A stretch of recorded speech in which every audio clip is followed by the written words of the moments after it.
네, 대선을 50여일 앞두고 민주당에서는 이재명 후보 관련 변호사비 대납 의혹을 제기한 분의 사망 소식이, 국민의힘에서는 윤석열 후보 부인 김건희 씨 통화 녹음 공개라는 돌발 변수가 등장했습니다. 대선 국면에 어떤 영향을 미칠까요? 여야 정치인 두 분과 이야기 나눠보겠습니다. 김종민 더불어민주당 의원 그리고 김재원 국민의힘 최고위원, 오늘 두 분 모셨습니다. 어서 오십시오. 안녕하세요. 예, 안녕하십니까. 어서 오십시오. 자, 이 돌발 악재들이 앞으로 어떻게 영향을 미칠지 굉장히 관심이 지금 모아지는 상황인데, 먼저 이재명 후보 변호사비 대납 의혹 제보자가 사망하면서 국민의힘에서는 수사를 믿지 못하겠다, 지금 공세를 펼치고 있습니다. 민주당에서는 명예훼손, 정치 공세 입장인데요. 관련 얘기 먼저 듣고 오시겠습니다. 지금까지 경찰, 검찰이 이 이재명 후보를 둘러싼 사건들 제대로 수사한 것이 하나도 있습니까? 전부 몽개기하고 꼬리 자르기만 계속 해왔지 않습니까? 지금 경찰에서 과연 믿을 수 있겠냐는 강한 의문이 있는 거죠. 부검 결과라고 하는 것이 뭐 어떻게 판정하는지가 달라지는 것이니까 저희들이 그 어떻게 다 믿으라는가. 이분의 죽음을 대하는 국민의힘의 태도가 이상합니다. 마치 기다렸다는 듯이 애도는 하지 않고 마타도어성 억지 주장을 내놓고 있습니다. 고인이 이미 변호사비 대납 주장에 대해서 진술서를 통해서 지어낸 말이다라고 밝힌 바 있는데도 말입니다. 개인의 슬픈 죽음도 정쟁에 도움이 된다면 흑색 선전에 이용하는 국민의힘, 참 그 뿌리가 의심됩니다. 네, 자, 정오쯤에 부검 결과가 나왔는데요. 경찰 1차 소견을 전달받은 걸 이야기를 했는데, 기저질환에 의한 심장 질환인 것으로 보인다, 이런 소견입니다. 지금까지는 뭐 더 봐야 되겠습니다만은 자연사일 가능성에 좀 무게가 실리는 이런 모습인 것 같아요. 네, 뭐 자연사라기보다는 병사라고 네. 이제 말을 해야 될 것 같은데, 예. 그러니까 이분이 이제 그 심장 관련된 질환이 좀 있었던 걸로 보이고, 그게 원인이 돼서 이제 대동맥이 파열돼서 이제 사망에 이른 게 아닌가 하는 그런 이제 소견이죠. 네. 근데 문제는 뭐 이제 의학적인 소견은 뭐 부검에 대한 또 전문적인 법의학적인 판단을 또 해보면 알겠지만, 문제는 이제 이게 뭐 자살이든 아니면 타살이든 그런 관련 정황이 아직 발견되지 않고 있으니까 아직까지는 이런 그런 그 기저질환에 의한 그런 네. 병사 가능성이 좀 높다, 이렇게 볼 수 있죠. 예. 자, 김기현 원내대표는 굉장히 강한 표현도 쓰셨는데, 부검 결과를 못 믿겠다. 자, 검찰 수사를 전체적으로 좀 믿지 못하겠다, 이런 입장이 국민의힘에서 계속 나오고 있는데, 지금 민주당에서는 죽음을 흑색 선전에 이용하는 건 정쟁이다, 이런 입장이거든요. 그런데 이제 지금 부검이라는 것이 네. 외상 여부를 판단하고 또 이제 장기를 그 절제해보고 그 외견상 보이는 그런 소견이 있고 말입니다. 이게 이제 장기를 전부 그 표본을 그 떠서 그것을 이제 저 약물 검사까지 다 해보고 나서 조직 검사를 해보고 추가적으로 판단하는 시간 좀 걸립니다. 지금 네. 이제 부검 결과가 나온 것이 아니고 부검의 외상 여부 소견이거든요. 그러니까 뭐 그걸 가지고 벌써 병사다, 자연사다 또는 뭐 외상의 흔적이 없다, 이 정도 가지고 판단할 사안은 아닌 것 같습니다. 또 더욱이 이 고인께서 사실은 한 달쯤 전에 예. 그 대장동 사건의 실무자였던 김문기 씨가 그 사망했을 당시에도 그 저 SNS에 글을 올리면서 이분이 사망할 이유가 없다. 그러니까 시신의 그 외상부터 시작해서 독극물까지 확인을 해달라 하면서 주사바늘 자국까지 확인해달라고 할 정도였거든요. 네. 그런 분이 지금 사망을 했어요. 자신이 지금 사망을 한 상태이기 때문에 뭐 지금 그 드러난 외상 여부나 또는 단순히 저 외과적인 부검 소견을 가지고 사인을 전부 판단할 수는 없다고 봅니다. 근데 이제 이런 것은 뭐 그래도 곧 밝혀지겠지만 네. 지금까지 그 수사기관에서 대장동 사건 수사를 하는 것을 보면 완전히 이재명 후보자 한 사람을 지키기 위해서 계속적으로 이제 실무자들을 압박해 오고 예. 그러한 그 수사기관의 압박이나 또는 이번에 그 사망한 이모 씨의 경우에도 민주당 측이나 후보 측에서 이재명 후보 측에서 뭐 압박이 있었다고 유가족들이 또 이야기를 하고 있지 않습니까? 그러면 그런 데 대해서는 전혀 밝힐 생각이 없었어요. 심지어는 그 대장동 사건으로 기소된 김만배 씨나 남욱 씨, 또 뭐 유동규 씨 이런 분은 그 성남시가 시켰던 또는 뭐 이재명 시장이 시켰던 결국 같은 소리인데 이재명 시장의 지시에 따라서 그냥 자기들은 참가한 것뿐이다. 그러므로 배임죄가 되지 않는다. 이런 이야기를 하는데 이게 조무래기들만 기소를 해놓으니까 네. 주범을 기소하지 않고 조무래기를 기소해 놓으니까 이제 자기들이 우리는 두목이 시키는 대로 했다. 이렇게 이야기하는 것과 똑같은 지금 상황이 되어 있거든요. 경찰이나 네. 검찰이 수사하는 것이 모두 이렇게 했기 때문에 지금 이 사망하신 이분의 그 수사 과정에 대해서도 믿지 못하겠다라는 이야기가 나오는 거죠. 예. 국민의힘에서는 제보자 사망에 대해서는 이제 간접살인 이런 표현까지 등장했는데 오늘 강훈식 의원이 이거 공직선거법 위반 소지가 있다. 이런 얘기를 했어요.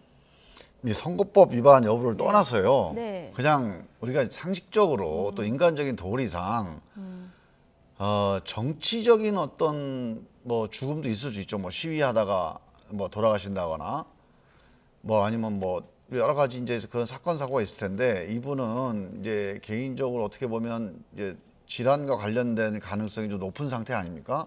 그 외에 다른 정황 증거가 없어요. 그런데 이걸 자꾸 정치적인 쟁점과 공방으로 삼는 거는 제가 보기엔 고인에 대한 도리도 아니에요. 네. 저는 자꾸 이걸 국민의힘에서 뭐 이걸 간접살인이다, 무슨 뭐 압박이 있었다, 또는 무슨 뭐 뒤에 배우가 있다 이런 식으로 자꾸 전혀 근거도 없는 정치 공세를 하니까 또 우리 민주당에서도 그 사람은 뭐 조작 뭐 네. 제보자가 아니라 조작했던 당사자다 이런 식으로 또 고인에 대한 예. 불필요한 이런 논쟁들 정치 논쟁을 벌이고 있는 거거든요. 근데 저는 뭐 녹취 우리 조작 당도 그럴 의혹이다. 필요가 없고 예, 지금 말씀하셨으니까 여쭤보면 이게 대납 의혹이 아니라 대납 녹취 조작 의혹이다. 이제 민주당에서 아니, 이렇게 그런 문제도 규정을 저희가 했는데, 예. 우리 그런 걸 갖고 싸울 필요가 없어요. 그러니까 그 문제는 지금 그러니까 검찰이 이것도 수사를 좀 하고 있잖아요. 적절하진 않다고 그러니까 보시는 수사를 거예요? 하고 있으니까 그 수사 결과가 뭐가 밝혀지는지 보면 되는 거지. 네. 그거 아직 상황이 뭔지도 모르는데 이 돌아가신 분을 가지고 그 사람을 어떻게 규정할 것이냐는 걸 놓고 정치권이 이걸 논쟁을 한다는 게 저는 진짜 놀라운 일이에요. 이런 이건 예. 정치를 떠나서 이건 기본적으로 이렇게 가면 안 됩니다. 그래서 이거는 이분이 돌아가신 거에 대해서는 철저하게 수사를 해서 원인이 뭔지 밝혀내야 되는데 네.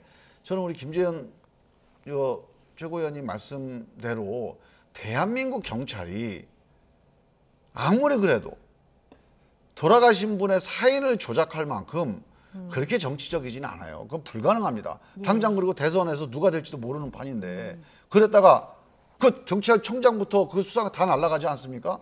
날아가는 게 아니라 다 그거는 중죄예요. 중범죄입니다. 그건 할 수가 없는 일이니 저는 적어도 돌아가신 분에 대해서만큼은 우리가 애도하고 그분이 왜 돌아가시는지 모르잖아요. 예. 그러니 뭐 조사할 거 있으면 조사하되 정치적으로 이용하지 말자.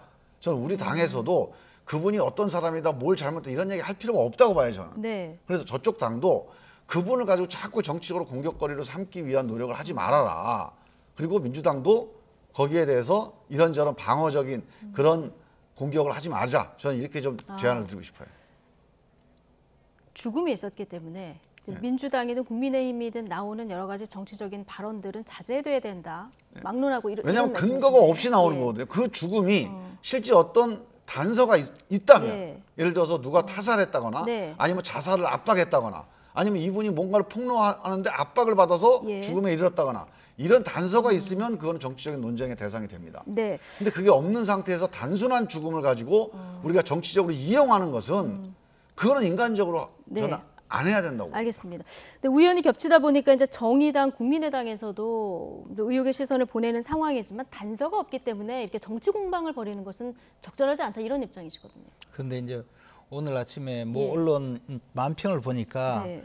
그 교도소 그 방안을 그려놓고 그 안에 유동규 씨하고 남욱 씨가 이야기하는 것이 우리는 이 안에 들어와서 훨씬 안전하다 그렇게 이야기하는 대목도 있어요. 이게 이제 민심이거든요. 뭐냐 하면 이번 사건으로 잘 보면 지난번에 대장동 사건과 관련되어서 그 비명의 그 유명을 달리하신 유한기 씨 또 김문기 씨 이 두 분이 바로 성남시장 이재명 시장 밑에 있던 유동규 씨가 이 대장동 사건의 가장 큰 그 당사자이고요. 그 다음 예. 밑에가 유한기, 김문기 씨예요. 근데 이 대장동 사건을 가장 잘 아는 그 사람 실무자 둘이 결국은 유명을 달리했거든요.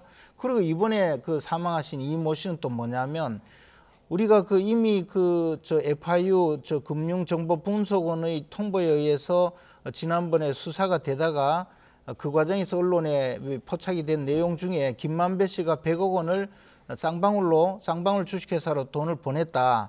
그것이 언론에 공개가 됐지 않습니까? 그리고 쌍방울 주식회사에 거기에 있는 사회이사 또는 법률 고문 형식의 많은 변호사들이 대부분 이재명 후보자의 선거법 소송에 참여했던 변호사들이고 그 변호사 중에 한 분이 그 쌍방울로부터 전환사채 20억 원을 받은 의혹이 있다라고 이번에 이모 씨가 그 폭로를 한 것이거든요. 그리고 네. 녹취를 한 것이고. 그럼 이 모든 사람들이 대장동 사건과 관련되어 지금 폭로를 하거나 또는 그 대장동 사건과 가장 잘 알고 있는 사람이에요. 특히 이번에 사망한 이모 씨는 그 김만배 씨 돈 100억 원이 쌍방울 주식회사로 가고 쌍방울에서 만약에 진짜 20억 원을 변호사비로 지출을 해줬다면 이거는 뇌물 사건이에요, 그죠? 그런 대장동 사건으로 얻어진 불법 수익이 결국은 이재명 후보자의 변호사비로 갔다는 주장을 지금 하고 있던 분이거든요. 예. 그런 분이 사망했어요. 그러니까 지금 이 사건을 전체적으로 보면 이재명 후보자의 비리 의혹과 관련된 사람들, 그것도 가장 직접적으로 관련 있는 사람들이 모두 한 달 내에서 전부 다 사망을 하고 있거든요. 이런 죽음의 그림자에 대해서 그러면 문제 제기도 못합니까? 그리고 이건 뭔가 이상하다는 거죠. 더군다나 이번에 사망하신 이모 씨는 불과 한 달 전에 나는 절대로 자살하지 않는다. 나는 절대로 죽지 않을 거다. 이렇게까지 SNS에 올릴 정도로 뭔가 불안에 떠는 사람 아니겠어요? 예. 그러니까 이 부분에 대해서 지금 민주당이 아무 문제 제기하지 말라고 이야기하든가 더 나가서 경찰 수사를 믿으라고 하기에는 우리 국민들이 뭔가 너무나 네. 불안한 거죠. 아마 저는요, 예. 앞으로도 이런 사건이 또 있다면 이건 더 큰 불안에 휩싸일 수밖에 예. 없는 거예요. 자, 아직까지는 제가 단서가 이 없기 말씀만 꼭 좀 때문에 드리고 싶은데 저는 이거의 원인이라든가 사연 이걸 밝히지 말자는 얘기가 아니에요. 이거는 우리가 언론사를 때는 사회부의 사안입니다. 그러니까 사실이 뭐냐를 밝히는 일이 일단 선행이 돼야 돼요. 이걸 검찰이나 언론사 사회부가 이런 걸 하는 겁니다. 이 사실이 확정된 걸 가지고 이걸 가지고 어떻게 우리가 정치적으로나 정책적으로 민심을 받아서 어떻게 이거를 정치에 반영할까 하는 게 정치가 할 일인데 확정되지 않은 사실을 가지고 네. 자꾸 논쟁을 해서 정치적으로 소모적인 논쟁을 하는 거는 정치가 정말로 제 할 일이 아니라고 보는 게 우리 김재원 의원님 검사도 해보시고 또 국정농단 조사도 받아보셨잖아요. 네. 의혹이 던져질 때 하고 실제로 사실관계 조사해보면 아닌 경우도 많고 다른 쪽으로 가는 경우도 많아요. 그런 경우를 놓고 보면 의혹만 가지고 정치적으로 맨날 공방하면 얼마나 그게 예. 소모적인 일입니까? 제가 그럼 딱 한 가지만 여쭤볼게요. 한 말씀만 듣고 예, 다음 주제 넘어가겠습니다. 김건희 대표의 주가 조작이니 또는 코바나 컨텐츠의 그 후원금 사건이니 또 윤석열 후보자의 고발 사준이 전부 혐의 없는 사건으로 드러났는데 민주당이 그동안에 얼마나 국가수사기관 총동원해서 없는 죄 뒤집어 씌우려고 노력하고 얼마나 공격했습니까? 부끄럽지 않습니까? 아니, 저는- 그렇게 해서 다 사실이 아닌 것으로 드러났잖아요. 아니, 단서가 있는 거는 문제 제기는 할 수 있죠. 이건 더 예를 단서가 들어서 있죠. 이분의 죽음도 만약에 이분의 죽음이 자살이든 타살이든 어떤 정황이든 네. 물증이든 단서가 있을 때 문제 제기하는 건 좀 뭐라 그러지 않아요. 근데 그냥 단서가 없는데 뇌피셜로 이게 무슨 간접살인이다, 무슨 정치적인 압박이다 이렇게 자꾸 정치적으로 끌고 가면 이게 정치 불신만 이게 가속화시키죠. 사람의 목숨이 지금 한 분도 아니고 세 분의 목숨이 지금 저 세상으로 간 정말 참혹한 사건이에요. 근데 그것을 가지고 입 다물고 있으라고 하는 것이 어느 나라 국회의원이십니까? 아, 조사 뭐, 한번 해보면 드러나겠지 뭐. 예. 어쨌든 수사 상황에 그 수사 기관의 수사 상황을 우리가 조금 더 지켜봐야 될 것 같고요. 어쨌든 이재명 후보 이름이 계속 거론되는 상황이다 보니까 이재명 후보도 좀 곤혹스러운 이런 악재를 만났다 이런 분석도 나오는데 저 국민의힘에서도 지금 돌발 악재가 등장할지 관심입니다. 자, 국민의힘은 윤석열 후보 부인 김건희 씨의 통화 녹음 파일 공개가 예정돼 있어서 파장을 좀 예의주시하고 있는데요. 일단 방송금지 가처분 신청을 내겠다고 했는데 민주당에서는 녹음 공개를 막는 것이 더 문제다 이런 입장입니다. 관련 얘기 듣고 오시죠. 정치권이 뭐 틀린 것은 오류라고 지적하고 저희가 언론중재에 이야기할 수 있는 것이지만 그 공개하는 것 자체를 못하게 하겠다라고 하는 발상이 전 잘 이해 못하겠고요. 두 번째는 이게 영부인이 될 수 있는 사람에 대한 검증 과정 아니겠습니까? 그리고 그분이 스스로 노출돼서 나왔으면 이런 상황까지 안 갔을 수도 있다고 봅니다. 근데 본인이 국민들한테 사과하는 것이 사과라고 느껴지지 않았고 계속된 일관된 해명이 아니라 변명으로 들렸던 지점에 대해서 국민들이 분노하고 있는 건 사실이지 않습니까? 네, 저 김건희 씨 통화 녹음 파일이 총 7시간 분량인데요. 한 번에 녹음된 건 아니고 이제 꾸준히 녹음된 것을 한 언론사 기자가 가지고 있고 이것을 공중파에 지금 건네진 상황이라서 이제 방송을 하겠다 이런 입장인데 자, 국민의힘에서는 방송금지 가처분 신청하겠다고 했는데 지금 신청을 했습니까? 네, 그런 상태에 있습니다. 아, 그런 상태에 있습니까? 네. 어떤 결정이 내려질 거라고 보십니까? 아니 뭐 그 결정이 법원에서 내리겠지만 이게 가장 기본적으로 우리가 이제 그 서울의 그 네. 유튜브 매체의 직원이 이제 그 김건희 씨와 그 모친이 거의 평생 동안 지금 법적인 공방을 그 벌이고 있고 사실 김건희 씨에 대한 악의적인 그 여론을 조성하거나 뭐 아주 모략을 하는 수많은 그 내용은 거의 대부분 정모 씨 소송을 하고 있던 정모 씨와 관련된 내용이라고 알려져 있습니다. 그 정모 씨와의 송사를 도와주겠다고 접근을 해서 사적으로 계속 통화를 하면서 결국에는 한 20차례 정도 통화를 했다고 합니다. 예. 그 내용을 전부 모아서 그분이 이제 이 사적인 대화를 한 것을 지금 MBC 방송국에 넘겼고 그 MBC가 보도하겠다고 나온 것이거든요. 예. 그런데 뭐 이분이 이제 서울의 소리라는 유튜브 매체의 기자라고 주장을 하는데 기자라면 당연히 그 취재를 했으면 기사를 쓸 텐데 이것을 사적인 대화를 제3자에게 넘긴 것 아니겠습니까? 뭐 네. 팔아먹었다고 표현해도 무방할 정도인데요. 그럼 이게 언론인이 아니라 사적인 대화를 해서 그것을 벌써 작년에 20차례 대화를 녹음해서 그것을 네. 제3자에게 넘긴다는 것은 마치 우리가 뭐 그 연애하던 남녀가 그 동영상을 촬영해서 제3자에게 넘겨서 상업적으로 팔아먹는 것과 무슨 차이가 있느냐는 거죠. 이거는 엄청난 저 범죄 행위일 뿐만 아니고 이것을 정치적으로 악용하기 위해서 처음부터 접근한 내용이거든요. 예. 더군다나 서울의 소리라는 그 유튜브 매체 자체가 지금 지속적으로 오로지 그 윤석열 후보자를 비방하고 공격하는 내용으로 가득 채워진 그런 매체거든요. 근데 거기에 있는 분이 기자라고 하면서 내용도 잘 모르는 중년 부인에게 접근을 해서 내가 도와주겠다. 그렇게 해서 이 속은 그 김건희 씨가 뭐 자기 일을 도와주는 줄 알고 편하게 말한 것을 몰래 녹음해서 그것을 언론사에 넘기고 언론사는 그걸 가지고 네. 이것을 방송을 한다면 그것은 결국 후보자를 비방할 목적과 정치적인 모략 내지는 정치 개입의 가장 그 근본적인 행위라고 볼 수가 있죠. 이것은 예. 그 윤석열 후보자에 대한 비방 내지 모욕의 고의가 충분히 있다고 봐서 저희들은 뭐 묵과할 수 없는 범죄 행위라고 판단하고 네, 있습니다. 사적인 대화였고 당시에 이제 보도를 안 하고 이걸 다른 방송사에 좀 한참 지난 뒤에 넘긴 이런 부분에 목적이 있다 이렇게 보셨는데요. 제가 보기에는 예. 이제 이 사실관계가 좀 틀려요. 우리 김재현 의원님 말씀하시는 거하고 일단은 기자 신분을 밝혔고 밝힌 상태에서 취재라고 하는 것을 인지시킨 다음에 계속 통화를 했다고 주장을 하고 있기 때문에 예. 저는 그렇다면 뭐 문제가 안 된다고 생각하는데 전 이거저거 다 떠나서 예.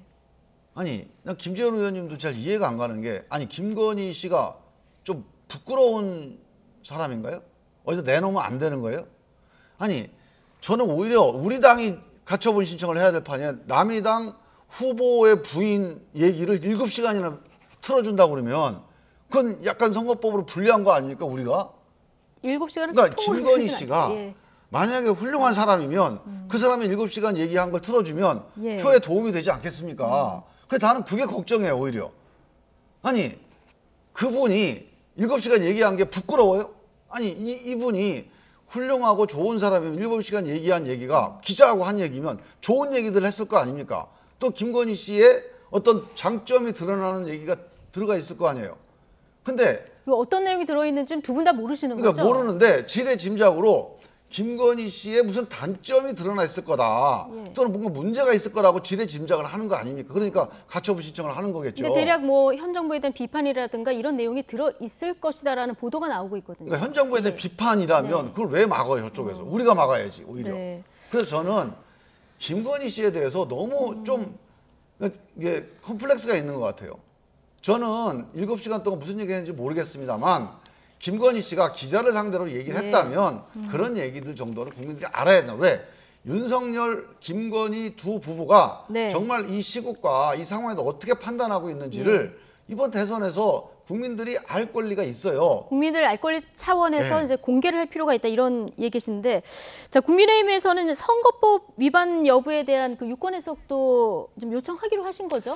우리 저 김정민 의원께서 네. 평소에는 좀 멀쩡한 분인데 오늘은 좀 이상한 말씀을 계속 하시네요. 그런데 일단 이게 저 아주 악의적으로 접근을 해서 상대의 실수를 유도하고 그것을 녹음을 해서 몰래 녹음을 해서 제3자한테 팔아먹는다면 그것이 무슨 기자입니까? 문제 무슨 발언이 언론이? 또 있냐고, 하나는 또 하나 제가 문제된 여쭤볼게요. 발언이 있는지 내가 궁금해요. 기자라고 이야기한다고 다 몰래 녹음해서 딴 데한테 팔아먹어도 됩니까? 그게 아니잖아요. 그리고 팔아먹었다고 얘기하면 만약에 안 되죠. 스스로 사실이 기자라고 아닌데. 해서 인터뷰를 한다면 인터뷰하겠습니다. 제가 여쭤보겠습니다. 그리고 녹음해서 공개해도 됩니까?라고 물어야 그게 정상적인 그 기자이죠. 그리고 그 사람이 만약에 기자라면 그때 작년 7월 달에 녹음한 걸 왜 지금까지 가만히 갖고 있습니까? 그리고 전부 다 모아가지고 왜 제3자한테 넘깁니까? 그게 무슨 언론인이에요. 그리고 그 유튜브 매체 자체가 오로지 지금 윤석열 후보자를 공격하는 것에 목적을 두고 아마 모르긴 해도 민주당하고도 연결이 돼 있겠죠. 그러니까 그렇게 역성을 들고 지금 두둔을 하시죠. 그래서 이 문제는 첫째 하나는 가장 모든 내용이 오로지 윤석열 후보자를 공격하고 뭐 욕보이기 위해서 그런 목적으로 이렇게 몰래 녹음을 하고 그것을 또 편집해서 방송을 한다니까. 네. 그래서 이것은 문제가 있다는 거죠. 선관위에서 네. 지난번에 유권 해석을 한 내용이 그런 게 있습니다. 이재명 후보자가 그 형수인 박인복 씨하고 통화를 하면서 정말 차마 듣도 보도 못한 쌍욕을 퍼부었거든요. 근데 그것을 그 욕설을 편집해서 욕설 부분만 방송을 하거나 알려주면 그게 선거법 위반이라는 거예요. 후보자 비방죄. 그래서 처음부터 끝까지 몽땅 다 틀면 그것은 뭐 그냥 일반 보도라는 거예요. 그런데 어떤 언론에서도 그것도 방송을 하지 않았거든요. 예. 그러면 이번도 마찬가지로 7시간 모두 다 똑같이 방송을 한다면 또 뭐 중계방송이든 뭐든 모르겠어요. 근데 거기서도 또 악의적으로 가장 또 그 나쁜 부분을 찾아내겠죠. 그렇게 방송을 하면 그 자체가 후보자 비방죄에 해당된다는 거예요. 그리고 이 선거에 네. 지금 영향을 미칠 정도로 특정 정파에 도움을 주는 그런 방송은 사실상 편파 방송이자 선거 개입이거든요. 네. MBC가 만약에 그 방송을 공개를 하겠다면 7시간 동안 처음부터 끝까지 모두 다 네. 방송을 하고 네. 그 시간 동안 이재명 후보자가 형님한테 쌍욕한 거, 형수님한테 온갖 듣도 보도 못한 욕설을 다 한 걸 몽땅 틀어야 돼요. 다 같이 그렇게 해야 해서 된다. 같은 예. 시간 동일한 방송으로 내보낸다면 그거는 뭐 저도 뭐 허용할 수 있다고 봐요. 저는 뭐 이제 이게- 사안이 다른 사안이니까 예. 뭐 그렇게까지 주장하시면 안 되고 저는 이제 이거를 누군가가 녹취록을 지금 김재현 의원님 얘기도 정치적으로 악용하는 의도적인 악용이라면은 저는 그 문제가 있다고 봅니다. 네. 그래서 마치 이거를 뭐 미리 이제 그 계획을 가지고 접근해서 녹취를 따서 팔아먹었다. 근데 김재현 의원님 저렇게 표현하시는 게 사실이 아닐 가능성이 있어요. 그래서 이게 명예훼손에 해당될 수가 있습니다. 아니, 제가 보기에는 그거는 이제 사실관계가 예. 확정되지 않으니까 그렇게까지 말씀하시는 건 좀 곤란하다고 보고 네. 단지 이걸 보도할 때 지금 말씀대로 7시간 안에는 김건희 씨가 훌륭한 사람이라는 걸 나타내주는 혹은 전 정부를 비판하는 그런 내용도 있는데 그런 건 쏙 빼고 김건희 씨가 불리한 내용만 편집해서 만약에 방송했다. 그러면 그거는 이 선거법상의 문제가 될 수도 있어요. 예. 그래서 저는 이거를 이제 누가 어느 방송사에서 방송을 하든지 간에 김건희 씨가 어떤 사람인지를 알리는 목적으로 편집하는 건 난 정당하다고 봅니다. 근데 예. 거기에서 일방적으로 불리한 것만 부각시키지 않도록 하는 그런 정도의 판단이 있다면 적어도 김건희 씨가 어떤 사람인지 국민들이 알고 싶어 하거든요. 되게 이슈예요, 김건희 씨가. 예. 그러니까 뉴스 메이커입니다.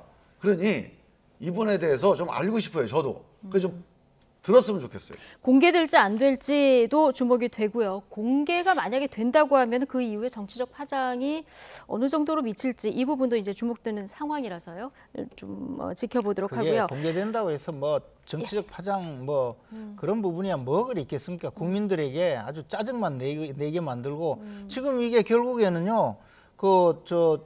소송을 벌이는 네. 이해 당사자끼리 서로 모략을 하고 그것을 공작을 해서 나쁜 어떤 실수하는 말을 받아내고 그것을 다시 녹음을 해서 편집을 해서 또 이제 영향력 있는 언론사에 넘겨서 방송하게 하는 음모에 지금 우리나라 방송이 지금 이용당하는 거예요. 그리고 그 여파로 윤석열 후보자가 좀 망신을 당하는 거고 네, 뭐 그런 김 거죠. 의원님께- 그리고 민주당은 그걸 보고 좋다고 지금 뒤에서 박수 치고 있고 그런 거죠. 제가 너무 흥분 안 하셔도 된다 말씀드리고 싶은 게 별거 없을 거예요, 이게.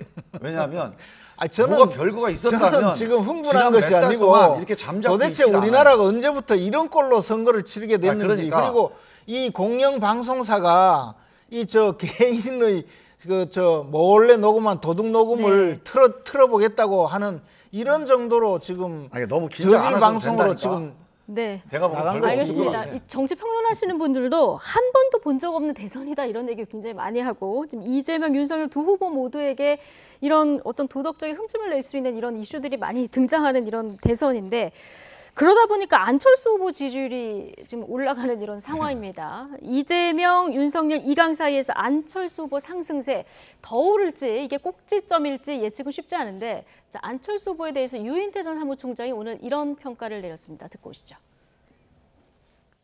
그 자기 혼자 용 쓴다고 지도자가 되는 게 아니잖아요. 근데 안철수 후보는 함께했던 사람들이 거의 90% 이상이 적지고 떠났어요.